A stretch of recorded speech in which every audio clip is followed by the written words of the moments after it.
2016 s'annonce comme une nouvelle année record pour le tourisme en Grèce, préférée à la Turquie du fait du risque terroriste. Mais si les îles de l'Ouest affichent complet, celles de l'Est, où ont déferlé des vagues de réfugiés, guettent la clientèle, comme ici à Aegine. Manolis Léouzis est restaurateur.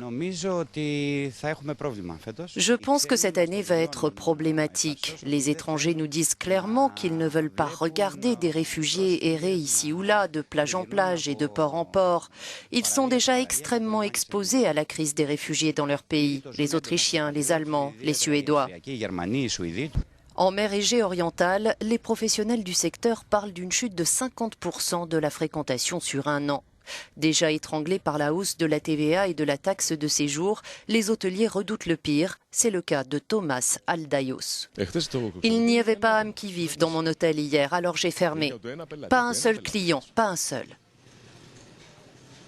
Comment vais-je y arriver ? Il ne reste que le mois d'août avec 15 à 25 jours travaillés. Est-ce que mon hôtel pourra survivre? Est-ce que l'entreprise pourra couvrir les dépenses de toute l'année? C'est impossible. Les calculs nous condamnent à fermer.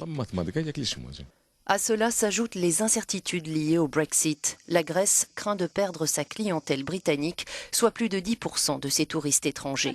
Le Brexit va bouleverser les projets de voyage si on revient au vieux système des visas. Si la livre ne se stabilise pas contre euro, ça changera beaucoup de choses pour beaucoup de gens. En ce moment, c'est le chaos absolu. Personne ne peut vous donner une réponse claire. En 2015, les Britanniques ont contribué à hauteur de 14% aux revenus du tourisme, un secteur qui pourvoit 11,3% des emplois en Grèce.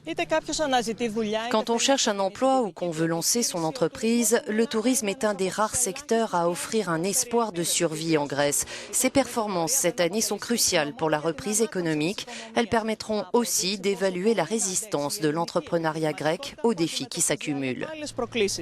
Από το νησί της Αίγινας για το Euronews, η Μέλα του Χτίδου.